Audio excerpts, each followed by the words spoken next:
us, for teachers, for educators, we are now in the future. What do I mean? That for a lot of other professions, that they think that the future is the next, it's going to happen next, it's the next exit, it's something we're looking forward to. But we are today impacting our tomorrow by educating now the people who are going to make decisions and are going to be kind of leading the future.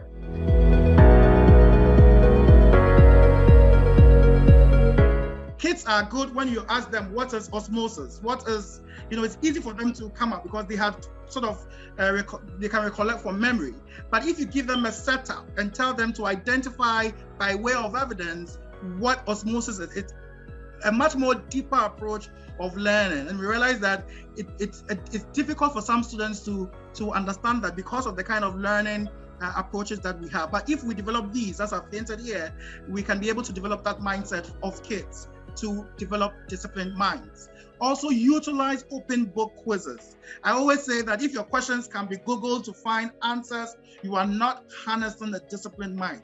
Your questions, you could give a kid set of questions, say it's an open book, help them to really think deeply about the answers using all sources that they have.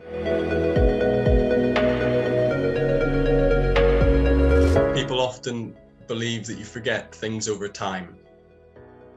But this is another way of looking at it, that actually you forget things because the cue or the sort of the path to it in your brain becomes too ambiguous or too vague, and it is not distinctive enough to get you directly to that memory. And for me as a language teacher, you learned some Spanish in high school, you think, oh, I don't remember anything. You go to Mexico and actually a lot more of it comes back than you would have thought. Okay, so it's the idea of these cues being really important.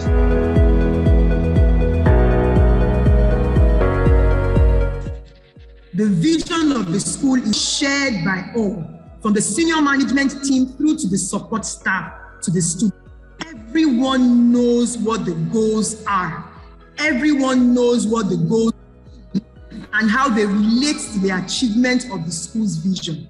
Individuals are clear about the actions that they need to take for these goals to be fulfilled. So I think that present and the future, a clarity of where we're going as a body, as a learning community, is going to continuously be vital in creating a positive. So nobody is left behind.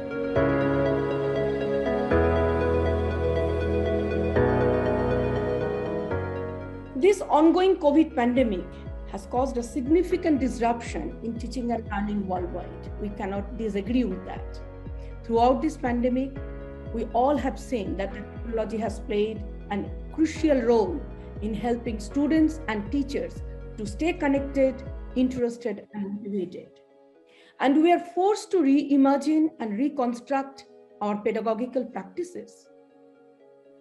As we reinvent a future-focused education system, we looked at how we can effectively capitalize on the new opportunities created by this disruption, how creatively we may bridge the gap from the pre-pandemic learning to a redesigned future-focused education system, and what goals a school must consider when establishing a plan and program for the future learning.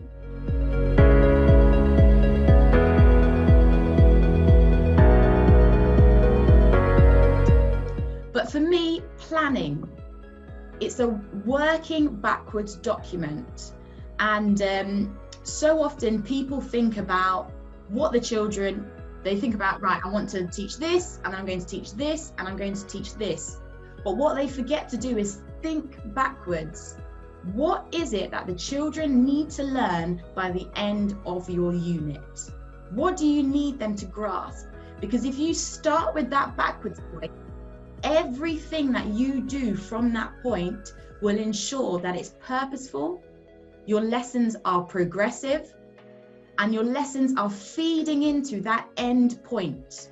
If I want my children to write a good story, what is it that I need in a story? okay, because I need these things in a story, I'm now working backwards. I will teach them this, I will teach them this, I will teach them this, because I know my end goal. This model is called the Golden Circle, and it's a business model by a man called Simon Sinek. And he talks about the importance of starting with the why.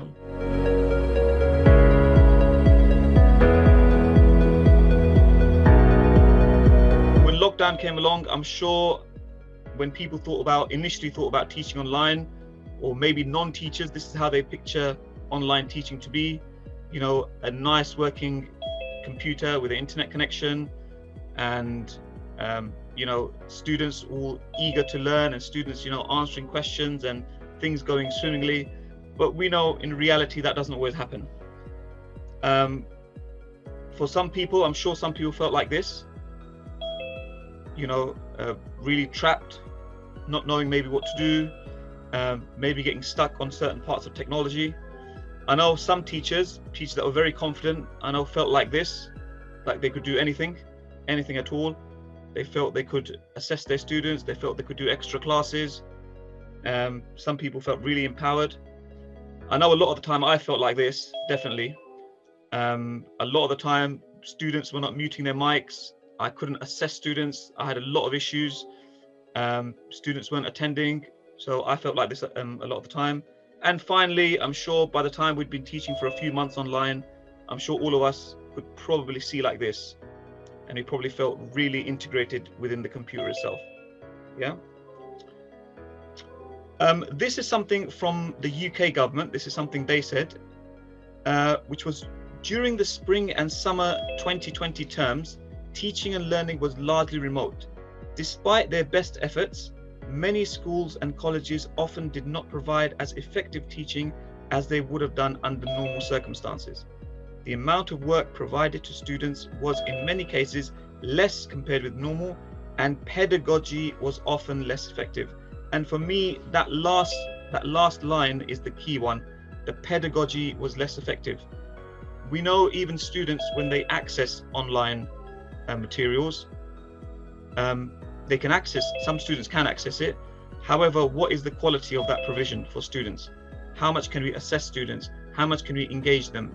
And hopefully, again, today's tool is going to give us a way into that.